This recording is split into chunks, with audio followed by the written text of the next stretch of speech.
Okay, continuing with 1.1, we were up here talking about the vertical line test in the last video. So now we are ready to talk about absolute value. If you remember from college algebra, your absolute value graph is shown on the right. Has that V shape to it. It has that shape. It can be broken apart into a piecewise defined function. If we remember what absolute value means, it takes everything and makes it positive, because absolute value is defined as being a distance from the origin, and distance is always positive. So if I have a negative number, something less than 0, then if I put another negative on it, it'll make it positive. Okay?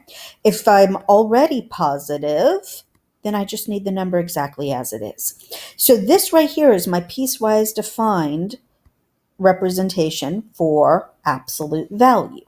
We're going to use that as a template to break up other absolute value statements. For example, if I have absolute value of x plus 5, then plugging it into the template above, we're going to go negative of whatever's inside the absolute value when whatever's inside the absolute value is less than 0, or exactly what's inside the absolute value when what's inside the absolute value is greater than or equal to 0.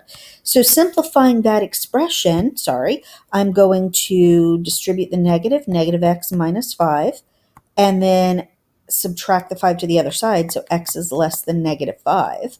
And then this is exactly x plus 5, when, again, subtract to the other side, x is greater than or equal to negative 5. So here is my piecewise defined version of the absolute value of x plus 5. All right, now, if you remember from college algebra, we have two types of symmetry that we discussed in college algebra: even functions and odd functions.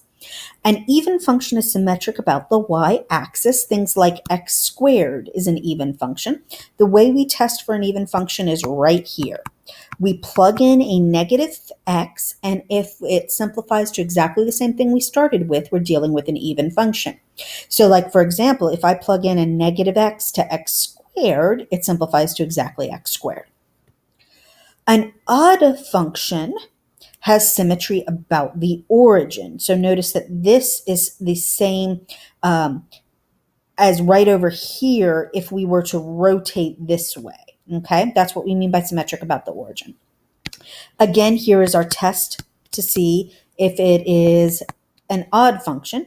If we plug in a negative x and it simplifies to the negative of what we started with, then it's an odd function. So for example, x cubed, if I plug in a negative x there and cube it, the negative is going to come outside. So we get the negative of what we started with. That's an odd function.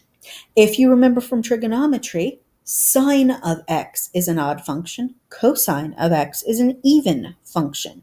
And you can look at the symmetry on those graphs to verify. All right, so I want to determine if this is an odd function. My test both ways is to plug in a negative x. So everywhere in the expression that I have an x, I'm going to replace it with a negative x and then simplify the expression. So negative x, quantity cubed, the negative would cube to a negative and the x would cube to x cubed.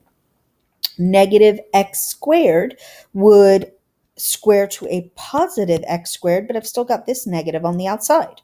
So that is not exactly what I started with, because there's a negative right here. So now we try and factor a negative out of everything. And if I factor the negative out of everything, it would look like that. And ask, is this exactly what we started with? And it's not. So this is neither even nor odd. Now, if we run the same test here, we're plugging in a negative x. We get negative x to the 5th minus negative x. Negative x to the 5th is negative, and then x to the 5th, and then minus a negative would be plus x. That is not exactly what we started with, so it's not even.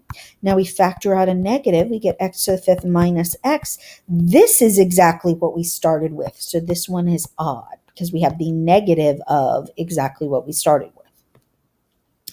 To see if this is even or odd, we plug in a negative x. Everywhere we have an x in the expression, so I get negative x to the 4th plus 1.